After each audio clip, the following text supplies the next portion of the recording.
RSB group के tourism project को कौड़ियों के भाव बेचने की हिम्मत शशि कुमार और उसके बेटे में नहीं हो सकती। इस बात को लेकर सूर्या पूरी तरह आश्वस्त था। जरूर इस मामले के पीछे मुथु दादा की परोक्ष सहमति रही होगी। सूर्या खुद को व्यंग्य किए बिना नहीं रह सका। ये सब तब तक ही चलेगा जब तक मैं यहां हूं। मैं जैसे ही ऊटी पहुंचूंगा उसके बाद उनकी हालत बिल्कुल अलग होने वाली है, उसने मन ही मन सोचा। डॉक्टर सेल्वी के जाने के थोड़ी देर बाद प्रीति उठ बैठी। वह बिस्तर के पास से धीरे से मुड़कर सूर्या को देखने लगी। प्रीति की ओर तेजी से मुड़ते हुए सूर्या ने उसे अपने कंधों से लगा लिया। सूर्या की बाहों में सिमटी प्रीति की आंखों के कोनों से आंसू छलक पड़े। सूर्या, मुझे लगा था कि अब मैं तुम्हें कभी नहीं देख पाऊंगी, कहते हुए उसने उसके सीने पर मुक्का मारते हुए रोना शुरू कर दिया। उसे संभालने के लिए सूर्या ने उसे और कसकर बाहों में भर लिया, लेकिन उसका रोना और भी बेकाबू होकर फूट पड़ा। जिंदगी और मौत को छूकर आने के बाद ही हम समझ पाते हैं कि इस दुनिया में हमारे लिए सबसे ज्यादा मायने रखने वाला इंसान कौन है। भेड़िया जब उस पर झपटा था, उस पल प्रीति के मन में जो चेहरा उभरा था वह था उसका, न तो उसकी मां वनिता और न ही उसके लिए जान से बढ़कर पिता रवि कुमार। उसने उस पल सिर्फ एक ही इंसान के बारे में सोचा था। सूर्या जोर जोर से रोती प्रीति को चुप कराने में सूर्या बेबस हो गया। फिर उसने सोचा, जो भी उसके दिल में बोझ है आज सब निकल जाने दे, और उसे वैसे ही रोने दिया। कुछ नहीं प्रीति, अब यहां कोई नहीं है, मैं हूं ना, आगे से तुम्हें कुछ भी नहीं होने दूंगा, मैं खुद ध्यान रखूंगा, कहते हुए सूर्या ने प्रीति को धीरे से थामा, उसके कंधे पर थपकी दी और बहुत नरमी से बोला। उसी वक्त स्नेहा को प्रीति के साथ हुई घटना का पता चला और वह दौड़ती हुई वहां आ पहुंची। अंदर हड़बड़ाते हुए आई वह प्रीति को ठीक ठाक देखकर राहत की सांस छोड़ पाई। सूर्या, प्रीति की देखभाल करने का यही तरीका है तुम्हारा? सूर्या की तरफ देखकर वह गुस्से में चिल्लाई।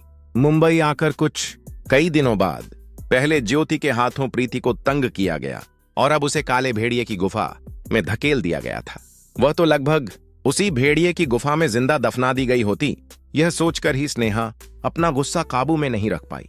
ये मेरी ही गलती है, मुझे ज्यादा सावधान रहना चाहिए था, मैंने गलती कर दी। सूर्या ने शांत स्वर में यह स्वीकार कर लिया। उसे स्नेहा के रवैये की परवाह नहीं थी, उल्टा वह उसके बारे में थोड़ा खुश ही था, क्योंकि स्नेहा जननी जैसी नहीं थी। वह प्रीति के साथ सच्चे दिल से पेश आती थी। उसके दिल की गहराइयों से वह सचमुच प्रीति की फिक्र करती थी। स्नेहा, इसमें सूर्या की कोई गलती नहीं है, प्रीति ने कड़वी मुस्कान के साथ कहा। वह सच में सूर्या को दोष नहीं दे रही थी, क्योंकि पिछले कुछ दिनों में जिन लोगों से वह मिली थी उनमें से ज्यादातर मानसिक तौर पर विकृत ही थे। अजीब लोग, ज्योति, निरंजना, ऐसी क्रूर और खतरनाक औरतों से जिंदगी में शायद बहुत से आम लोग कभी न टकराएं, लेकिन यहां सिर्फ कुछ ही दिनों में प्रीति ने उन सब का सामना कर लिया था। क्या मतलब? तुम कह रही हो कि इसमें उसकी कोई गलती नहीं है? वह तुम्हारा पति है, वही जिसने तुम्हारी मांग में सिंदूर भरा, तुम्हें मंगलसूत्र पहनाया। क्या तुम्हारी पूरी तरह से देखभाल करना उसकी जिम्मेदारी नहीं है? स्नेहा ने नाराजगी से कहा। हालांकि उसे खुद भी साफ पता था कि इन दोनों बातों का आपस में कोई सीधा संबंध नहीं है। सूर्या प्रीति की पूरी तरह रक्षा नहीं कर पाया था, लेकिन जिसने भी प्रीति को चोट पहुंचाई थी, सूर्या ने उनमें से किसी को भी छोड़ा नहीं था। अपना हाथ गंवाने से पहले ज्योति ने प्रीति को कई बार थप्पड़ मारे थे और आखिर में एक बेहतरीन फाइट ट्रेनर बन चुके उसके पति की मौजूदगी भी उसे बचाने में नाकाम रही थी। उस वक्त स्नेहा न तो उन दोनों जगहों पर मौजूद थी। नरेश से गौतम ने क्या पूछा था ये उसे नहीं पता था, लेकिन वह इतना डर गया कि उसने खुद को ही गोली मार ली। निरंजना प्रीति को मारना चाहती थी, लेकिन वह भी नरेश के हाथों पिट गई थी। एक ही दिन में दो बेहद प्रभावशाली लोगों में से एक मर चुका था, लेकिन इसके बावजूद अब तक गौतम के परिवार में सूर्या से बदला लेने का ख्याल तक नहीं आया था। इसके पीछे छिपी उस खौफनाक सच्चाई के बारे में सोचने की हिम्मत भी स्नेहा नहीं कर पा रही थी। स्नेहा पहले यही समझती थी कि सूर्या का असर सिर्फ ऊंटी तक ही सीमित है, लेकिन अब ऐसा लग रहा था कि मुंबई शहर भी सूर्या से जुड़ा हुआ है। मुंबई की रियल एस्टेट क्वीन दर्शनी और प्रिंस ऑफ मुंबई नरेश, जो भी हो, ये सब बातें स्नेहा को खुद अपनी आंखों से देखनी होंगी। किरदार फिर भी वे सब के सब सूर्या के प्रति बेहद सम्मान से पेश आ रहे थे। आखिर सूर्या किस हैसियत का आदमी है और क्यों उसे प्रीति के घर में 3 साल तक डर डर कर जीना पड़ा? स्नेहा ने सिर हिला दिया और जितना हो सका इन बातों के बारे में न सोचने की कोशिश की। उसे महसूस हुआ कि सूर्या के इर्द गिर्द एक बहुत बड़ा रहस्य है। इस रहस्य के पीछे छिपी ताकत की वह कल्पना तक नहीं कर पा रही थी। इसी वक्त गौतम परिवार की विला भी काले बादलों से ढकी हुई थी। विला के अंदर मौजूद नौकर एक दूसरे की तरफ देखते हुए और भी ज्यादा खामोश हो गए थे। वे आगे पीछे चलते तो थे, लेकिन जोर से सांस लेने की भी हिम्मत नहीं कर रहे थे। जो गौतम कल सुबह तक जिंदा था, जो पेंट हाउस गया था, वह वहीं अपनी जिंदगी खत्म कर लेगा, यह उन्होंने कभी सोचा भी नहीं था। नहीं कर पाते। पूरे परिवार के वारिस गौतम के अब न रहने की खबर जैसे ही उन्हें मिली, गौतम की मां फूट फूट कर रोने लगी और रात में कई बार बेहोश होकर गिर पड़ी।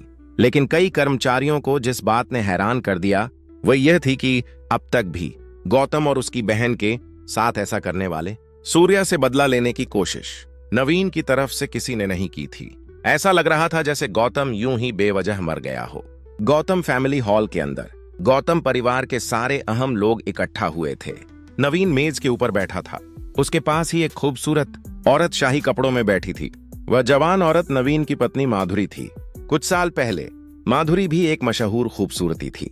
उसका नाम मुंबई में हिला देने वाला था। लेकिन कल रात जैसे ही उसे अपने बेटे की मौत की खबर मिली, उस महान सुंदरी की जिंदगी मानो एक ही रात में उजड़ गई। अब भी उसकी खूबसूरत आंखें लाल और सूजी हुई थीं और उसके चेहरे पर आंसुओं की लकीरें साफ नजर आ रही थीं। नवीन और माधुरी के नीचे गौतम परिवार की सीधी संतानें बैठी थीं।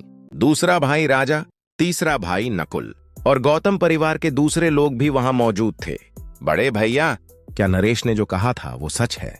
नवीन के गहरे और उदास चेहरे को देखकर राजा खुद को पूछने से रोक नहीं पाया। कल रात नरेश खुद गौतम के घर के दरवाजे पर आया था और माफी मांगी थी। उसने कहा था कि गौतम की मौत की वजह वही है और नवीन को उसे सजा देने की पूरी इजाजत है। उस वक्त नवीन बहुत गुस्से में था, फिर भी उसने नरेश के प्रति अपने कातिलाना इरादों को दबा लिया था। अपने बेटे की मौत के बदले मौत की सजा पाने वाला आदमी नरेश ही है। इस बात को लेकर नवीन बिल्कुल साफ था। लेकिन असली अपराधी अब भी सूर्या ही था। वह पहले किसी कातिल को सूर्या के पास भेजकर उसकी जिंदगी खत्म करवाना चाहता था। लेकिन जब नरेश ने कहा कि सूर्या एक मार्शल आर्ट एक्सपर्ट है और उससे भी बढ़कर वह आरएसपी ग्रुप का इकलौता वारिस है, तो उसी पल नवीन के पूरे बदन में पसीना छूट गया। 50 बिलियन देने पर भी क्या उसे मारा जा सकता है? इस पर भी उसे यकीन नहीं रहा। इसी वजह से कल रात ही नवीन ने सूर्या से बदला लेने का इरादा छोड़ दिया। दरअसल उसे और ज्यादा हिला देने वाली बात यह थी कि नरेश ने बाद में जो कहा कि आरएसपी ग्रुप का एकमात्र वारिस सूर्या ही है। आरएसपी ग्रुप के वारिसों के मामले में उन्हें मारना तो दूर, अगर उनके सिर के एक बाल को भी छुआ गया तो गौतम परिवार की पूरी वंशावली ही मिटा दी जाएगी। यह सब सोचते हुए नवीन को लगा जैसे वह एक ही पल में 10 साल बूढ़ा हो गया हो। कमजोरी से एक गहरी सांस लेते हुए उसने कहा, सच ही है, इस तरह के मामले में नरेश मुझसे झूठ नहीं बोलेगा। वह लड़का वाकई आरएसपी ग्रुप का इकलौता वारिस है और उसके ऊपर से एक बड़ा मार्शल आर्टिस्ट भी। उसके यह कहते ही पूरा कमरा सन्नाटे में डूब गया। आरएसपी परिवार का वारिस होने के कारण सूर्या उस ऊंचाई पर था जहां तक गौतम परिवार का हाथ भी नहीं पहुंच सकता था। हाय राम, हमारे बेटे की जिंदगी यूं क्यों खत्म हो गई? गौतम इतना कायर नहीं था कि आत्महत्या कर ले। गहरी सांस छोड़ते हुए राजा के चेहरे पर गम साफ झलक रहा था। फिर भी हॉल में मौजूद कुछ लोग अपने दिल में चुपके से खुश हो रहे थे। राजा एक चालाक बिल्ली जैसा था। गौतम के मरते ही गौतम परिवार के अगले वारिस के रूप में अब उसके बेटे को ही सारी संपत्ति मिलने वाली थी। नवीन को दिखाने के लिए राजा आगे बैठकर रोने का नाटक कर रहा था। राजा अभिनय कर रहा है, यह बात नवीन साफ साफ समझ सकता था। लेकिन वह क्या कर सकता था? 20 साल से ज्यादा जिस बच्चे को पाला हो, वह एक ही दिन में यूं मर जाएगा, यह उसने कभी सोचा भी नहीं था। एक पिता के दर्द को वही जान सकता था। अब से हमारे परिवार का कोई भी आदमी सूर्या का नाम लेकर भी किसी से टकराने की कोशिश नहीं करेगा, चाहे वह कोई भी क्यों ना हो। यह मैं इस परिवार का मुखिया होने के नाते आदेश दे रहा हूं। अगर इस हुक्म को कोई तोड़ेगा और सूर्या के खिलाफ खड़ा होगा तो वह इस परिवार को छोड़ सकता है। नवीन की आवाज कांप रही थी। लेकिन गौतम परिवार के लोगों ने ये शब्द सुनते ही सिहर उठे। जैसा कि उम्मीद थी, नवीन ने सूर्या से बदला लेने की कोई योजना नहीं बनाई। सूर्या को जो भी सूर्या से बदला लेने की कोशिश करेगा, उसके साथ परिवार के सारे रिश्ते तोड़ देने का नवीन ने फैसला कर लिया था। गौतम परिवार के इस फैसले की खबर नरेश ने बहुत जल्दी सूर्या तक पहुंचा दी। यह सुनकर सूर्या थोड़ा हैरान हुआ। हालांकि गौतम परिवार ने कहा था कि वे बदला नहीं लेंगे, फिर भी सूर्या की चिंता कम नहीं हुई। इसलिए उसने नरेश को हुक्म दिया कि गौतम परिवार की हर हरकत पर नजर रखे। सूर्या को गौतम परिवार के बदले से डर नहीं था, लेकिन वह नहीं चाहता था कि उनमें से किसी की वजह से प्रीति को कोई खतरा हो। जब सूर्या ऊंटी लौट रहा था, तभी आदित्य वर्मा के मामा अरुण का फोन आया। सूर्या सर, आपने मुझसे जिस मामले की जांच करने को कहा था, उसके बारे में आपसे थोड़ी बात करनी है। आपने जो कहा था उस मामले को कंफर्म करके ही मैं आपके पास आया हूं। सूर्या की भौहें सिकुड़ गईं। तभी उसे याद आया कि 3 साल पहले जो आदमी उस पर हमला करने आया था, वह कौन था? यह पता लगाने को उसने अरुण से कहा था। आगे बताइए, सूर्या ने उत्सुकता से पूछा। सूर्या सर, 3 साल पहले किंग कांग मार्शल आर्ट्स का लीडर बद्री था। आखिरी बार उसके बारे में यह सूचना मिली है कि वह किसी का पीछा करते हुए कहीं गया था। उसके बाद उसके साथ क्या हुआ मुझे नहीं पता। वह किसका पीछा कर रहा था यह भी साफ नहीं है, लेकिन लोग कहते हैं कि उस आदमी को ढूंढने के लिए उसे बहुत सारा पैसा दिया गया था। अरुण ने जो गुप्त जानकारी जुटाई थी, वह सब सूर्या को बता दिया। अब ये बद्री कहाँ है? सूर्या की आवाज में तीखापन साफ झलक रहा था। सूर्या सर, अभी Badri King Kong martial arts के पास ही एक दूसरे मार्शल आर्ट्स सेंटर में जाकर ज्वाइन हो गया है। वहां आज शाम 5 बजे कोई प्रतियोगिता होने वाली है और बद्री उसमें हिस्सा लेने वाला है, ऐसा उन्होंने बताया। अरुण ने सिर खुजलाते हुए यह कहा। यह सुनकर सूर्या मुस्कुरा दिया और उसने बद्री के मौजूद ठिकाने का पता पूछ लिया। सूर्या के मार्शल आर्ट्स सेंटर जाकर बद्री से मिलने की बात सोचकर ही अरुण को बद्री पर तरस आ गया। शाम करीब 4 बजे सूर्या उस होटल के कमरे से बाहर निकल गया जहां वह ठहरा हुआ था। अकेली प्रीति और स्नेहा की सुरक्षा के लिए उसने नरेश के नंबर 1 बॉडीगार्ड में से एक को वहां तैनात कर दिया और फिर वहां से रवाना हो गया। Private martial arts centre Mumbai के एक सुनसान इलाके में बना हुआ था। सूर्या अरुण द्वारा भेजे गए उसी पते पर पहुंच गया। उस प्राइवेट मार्शल आर्ट्स सेंटर के गेट पर दूर से देखने पर उसे सिर्फ 2 नौजवान ही पहरा देते नजर आए। सूर्या धीरे धीरे उस मार्शल आर्ट्स सेंटर की तरफ बढ़ा। दरवाजे पर खड़े युवकों ने जैसे ही सूर्या को अंदर जाते देखा, उन्होंने उसे रोकते हुए कहा, सॉरी सर, आज सेंटर बंद हो चुका है। अगर आप एनरोल करना चाहते हैं तो कल आइए। वे यह समझ रहे थे कि सूर्या नया मार्शल आर्ट्स सीखने आया है। मैं यहां सिर्फ इसलिए आया हूं कि किंग कांग मार्शल आर्ट्स में रहने वाले किसी आदमी को ढूंढ सकूं। सूर्या मुस्कुराते हुए यह कहा। जैसे ही सूर्या ने किंग कांग मार्शल आर्ट्स का नाम लिया, वो 2 युवा हल्का सा चौंक गए। सूर्या को ऊपर नीचे देखकर उन्होंने कहा, किंग कांग मार्शल आर्ट्स, क्या आप वहीं से आए हैं? उनकी आवाज में हल्की सी नाराजगी और बेचैनी साफ झलक रही थी।